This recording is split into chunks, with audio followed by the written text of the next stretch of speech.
Dear student, आज हमारा lecture है determination of the molecular formula of different organic compounds.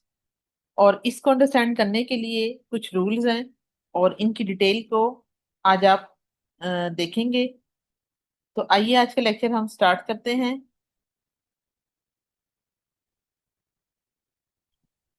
इस लेक्चर के बाद आप लोग इस काबिल हो जाएंगे कि आप इसकी मदद से कार्बन, हाइड्रोजन और डिफरेंट हेटेरोएटम्स को काउंट कर सकें। और काउंटिंग करते वक्त क्या रूल्स हैं उनको आप देख सकें और इसकी मदद से टेक्स्ट बुक के डिफरेंट क्वेश्चंस को भी सॉर्ट आउट कर सकें। तो सबसे पहले हम देखते हैं कि इसके लिए क्या प्रॉपर स्टेप्स हैं जिसके जरिए आप किसी भी कंपाउंड के लिए मॉलिक्यूलर फार्मूला को डिटरमिन कर सकते हैं। तो इसमें सबसे पहला जो रूल है वो ये है कि आपने कार्बन एटम को काउंट करना है, आपने हेटेरो एटम्स को काउंट करना है, आपने हाइड्रोजन के एटम्स को काउंट करना है। और ये करने के बाद आप मॉलिक्यूलर फार्मूला लिखेंगे और फिर मॉलिक्यूलर फार्मूला के बाद आप सिंपलेस्ट होल नंबर रेशियो की मदद से इंपीरिकल फार्मूला को भी लिख सकते हैं। अब इन रूल्स को अंडरस्टैंड करने के लिए तो सबसे पहले हम एक पहले एग्जांपल देख लेते हैं। जब आपको एग्जांपल क्लियर होगी तो आपको रूल्स भी समझ आएंगे। जैसे फर्ज करें बच्चों, ये एक आपके पास जो है स्केलेटल फार्मूला दे दिया गया है किस कंपाउंड का, जो कि बेसिकली ब्यूटेन है, जिसमें 4 कार्बन और 8 हाइड्रोजन होती हैं। आपको ये कहा जाता है कि बच्चे ये स्ट्रक्चर है और इसकी मदद से इस कंपाउंड का मॉलिक्यूलर या इंपीरिकल फार्मूला लिख के दिखाइए।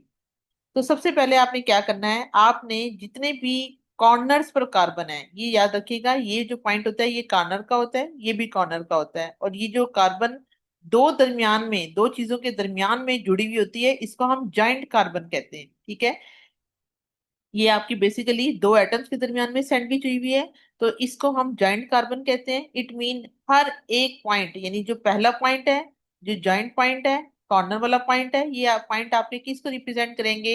It will represent your carbon atom. तो इसमें आपने काउंट किए कि पहले 4 कार्बन के एटम्स मौजूद हैं।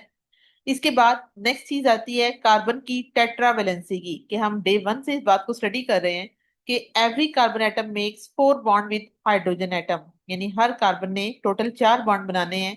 अब वो 4 बॉन्ड या तो हाइड्रोजन के साथ बना सकता है, या वो किसी भी दूसरे कार्बन एटम के साथ, या किसी भी हेटेरो एटम्स के साथ भी बना सकता है। तो अगर आप यहाँ देखें तो ये एक कार्बन का एटम है, इसने एक, ये जो एक लाइन है ना ये वाली, ये बच्चों बॉन्ड को रिप्रेजेंट करेगी। तो इट मीन ये एक कार्बन का एटम 3 हाइड्रोजन के एटम के साथ ज्वाइन होगा। इसी तरह आप यहाँ पे आए तो ये कार्बन का एटम एक बॉन्ड यहाँ बना रहा है, सेकंड बॉन्ड ये बना रहा है, और थर्ड बॉन्ड ये बना रहा है। ये जो दूसरी लाइन है ये आपके डबल बॉन्ड को इंडिकेट कर रही है। तो इट मीन कार्बन के 4 बॉन्ड हमने पूरे करने हैं, 3 ऑलरेडी कंप्लीट है, तो चौथा बनाने के लिए वो एक हाइड्रोजन के साथ कनेक्ट हो जाएगा।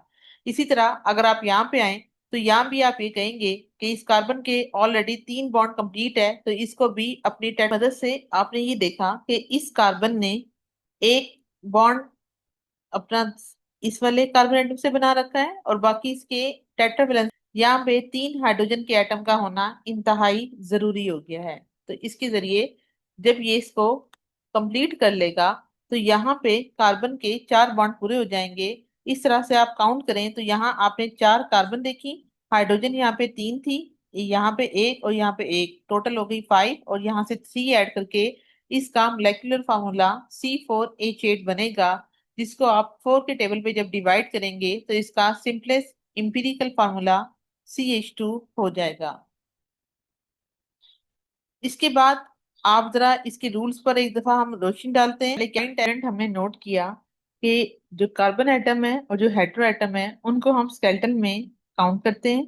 इसके बाद जो हर लाइन है वो एक बॉन्ड को इंडिकेट करती है, और जो हर जॉइंट है वो कार्बन एटम को इंडिकेट करता है। जैसा कि आपने यहाँ पे नोट किया कि हर लाइन, यानी ये जो एक लाइन थी वो बॉन्ड बॉन्ड को इंडिकेट कर रही है, और जो आपके कॉर्नर्स हैं और जो आपकी ये जॉइंट वाली पोजीशन है जो दो चीजों के दरमियान में सैंडविच हो रही है, ये आपके कार्बन एटम को इंडिकेट करेंगी।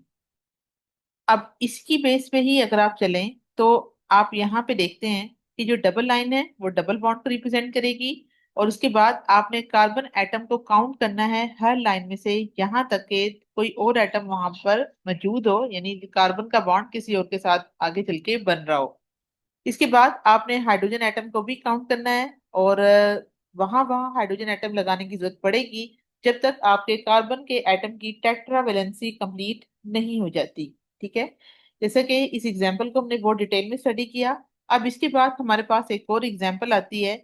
इस कंपाउंड में अगर आप नोट करें तो ये जो आपके कॉर्नर्स हैं, एक ये कॉर्नर्स और एक ये कॉर्नर्स, अब इन दोनों में नोट करें कि यहाँ कुछ भी नहीं लिखा हुआ।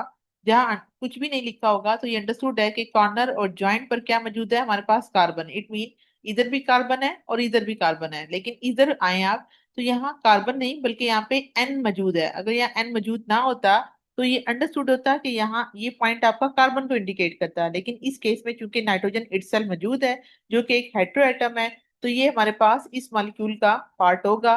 तो इसके अंदर आप यहाँ पे जब हाइड्रोजन की काउंटिंग की तरफ आते हैं तो कार्बन का चूंकि एक बॉन्ड बना हुआ है, तो इसकी टेट्रावेलेंसी को कंप्लीट करने के लिए हमें यहाँ पे 3 हाइड्रोजन लगाने हैं।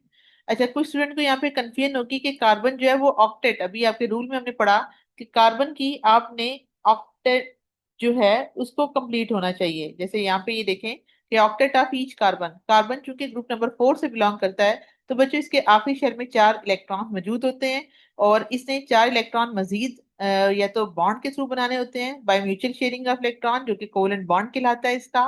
तो इसलिए हम कहते हैं कि ये टेट्रावेलेंट है, क्योंकि इसके पास 4 इलेक्ट्रॉन पहले से मौजूद होते हैं और 4 इसने शेयर करने होते हैं, तो टोटल 8 यानी ऑक्टेट इसका कंप्लीट हो जाता है। सो हम यहाँ पे वर्ड इस्तेमाल करें टेट्रावेलेंसी, जो कि कार्बन के 4 बॉन्ड को इंडिकेट कर रही है। अब यहाँ पे आपने देख लिया कि कार्बन के 4 बॉन्ड पूरे हो गए, लेकिन जब आप इस पॉइंट पर आते हैं तो कार्बन के 2 बॉन्ड ऑक्सीजन से बने हैं, तीसरा बॉन्ड इस एटम से बना है और फोर्थ वन बॉन्ड इसका नाइट्रोजन के साथ बन चुका है। सो इस पॉइंट पे हमें किसी हाइड्रोजन एटम को लगाने की जरूरत नहीं पड़ेगी और बकिया इस पॉइंट पर भी कोई कार्बन का एटम मौजूद नहीं है। तो इसके अकॉर्डिंग आपके पास 2 कार्बन होने चाहिए। हाइड्रोजन आपकी 3 यहाँ पे थी, 2 ये, तो टोटल हो जाएगी H5 और उसके बाद एक नाइट्रोजन और एक ऑक्सीजन का एटम मौजूद है। तो ये इस कंपाउंड का मॉलिक्यूलर फार्मूला कहलाएगा।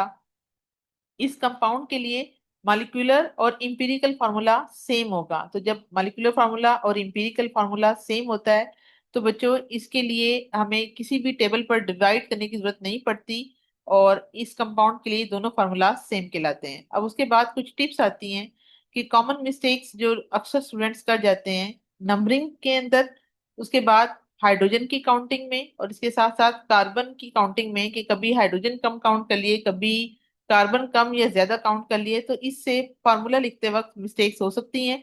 तो आपने कोशिश करनी है कि आपने काउंटिंग के दौरान इस किस्म की कोई मिस्टेक ना करें। अब हम आते हैं बच्चों आपकी इस क्विक चेक की जानिब। आपकी एक्सरसाइज में ये चेक नंबर 19.5 है। इसमें बच्चों क्वेश्चन नंबर सी को जरा देखिएगा, ये आपका पार्ट क्लियर नहीं है, सो हम इसको सॉल्व नहीं करेंगे। इसके बाद जो दूसरी मिस्टेक है, इस स्ट्रक्चर में यहाँ पे H3 लिखा गया है, इसको आपने कट करना है और यहाँ H3 के बजाय H2 कर देना है, क्योंकि इस सूरत में कार्बन के 5 बॉन्ड बन रहे हैं जो कि किसी भी तरह से मुनासिब नहीं है। तो इसके अंदर ये वाली एक मिस्टेक की गई है। इसके बाद हम इनके सॉल्यूशंस की तरफ आते हैं। तो सबसे पहला ए पार्ट था कि आपने मॉलिक्यूलर फार्मूला लिखने हैं इन कंपाउंड्स के जिनको हमने बॉन्ड लाइन, यानी ये जो स्ट्रक्चर था ये बॉन्ड लाइन स्ट्रक्चर कहलाते हैं, इसके जरिए रिप्रेजेंट किया गया है।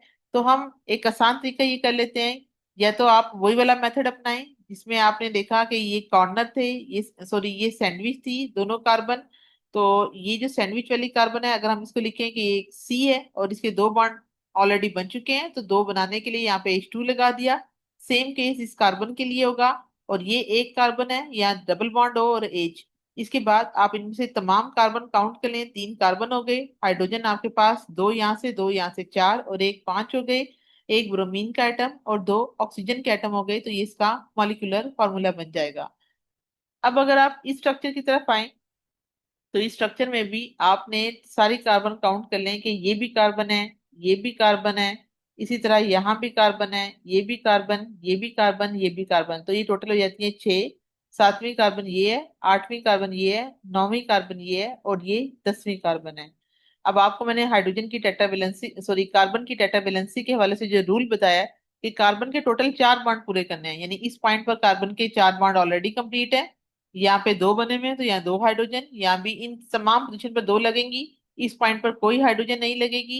यहाँ पे 3 हाइड्रोजन लगेंगी। यहाँ पे आप नोट कर लें 2 यहाँ से हैं, 3 यहाँ से हैं, तो यहाँ पे 1 हाइड्रोजन, इसी तरह यहाँ पे 1 हाइड्रोजन और यहाँ पे 3 हाइड्रोजन। तो इन सबको मिला के आप जब काउंट करेंगे तो इसका फार्मूला C10H18 बन जाएगा। इसके बाद क्वेश्चन नंबर बी था कि ये आपको एक स्ट्रक्चर दिया गया है और आपसे कहा गया है कि इसका स्केलेटल फार्मूला ड्रा कीजिए। तो CH3 ट्वाइस है तो इसको आप दो दफा से लिखिएगा। इसके बाद ये स्ट्रक्चर आप ड्रा करेंगे तो ये आप इसके स्ट्रक्चर को ऐसे ड्रा कर सकते हैं। आप इसी की मदद से इसका मॉलिक्यूलर फार्मूला भी लिख सकते हैं। कंडेंस फार्मूला भी आपके सामने है। इसके बाद बच्चों आपका ये डी पार्ट था, जो कि इस तरह से है कि आपने इन दोनों जो कंपाउंड है इनके मॉलिक्यूलर फार्मूला लिखने हैं। तो इसको लिखने के लिए जो समरी है वो जरा यहाँ पे आपके साथ डिस्कस की है कि आप इसमें काउंट कर लें। इस पूरे एरिया में 6 कार्बन है, हाइड्रोजन आप काउंट कर लें। इन 4 पोजीशन पे तो आपको 8 हाइड्रोजन मिल जाएंगी। यहाँ पे आपको एक एक हाइड्रोजन मिलेगी। क्यों? क्योंकि इस कार्बन का एक बॉन्ड क्लोरीन से, दूसरा बॉन्ड इससे और थर्ड वन बॉन्ड इस वाली कार्बन के साथ है। तो इसी तरह यहाँ भी एक हाइड्रोजन और यहाँ भी एक हाइड्रोजन, तो टोटल हाइड्रोजन मिला के हो जाएंगी 10। और क्लोरीन जो है यहाँ पे दो मौजूद है। तो इस तरह से इस मॉलिक्यूल कंपाउंड का मॉलिक्यूलर फार्मूला बनेगा C6H10Cl2। ठीक है। इसी तरह आप यही काउंटिंग इस वाले कंपाउंड के लिए भी कर सकती हैं कि इसमें अगर आप काउंट करें, ये वो मिस्टेक है जो आपको बता रही थी कि आपकी बुक में CH3 लिखा गया है, जबकि इसकी करेक्शन कर लीजिएगा तो ये CH2 होगा। ठीक है। इसके बाद आप कार्बन के अंदर हाइड्रोजन, क्लोरीन, ऑक्सीजन, इनको अपने तौर पे प्रैक्टिस कीजिए और इसको सॉर्ट आउट कीजिए। तो इसका फार्मूला ये बनना चाहिए। अगर स्टिल आपको किसी पॉइंट पर बच्चों कोई कंफ्यूजन हो तो मोस्ट वेलकम बच्चों, आप मुझसे इस हवाले से क्वेश्चन भी कर सकते हैं। और अगर आपको इस हवाले से फर्दर कुछ पूछना हो तो आप पूछ भी सकते हैं। Okay student.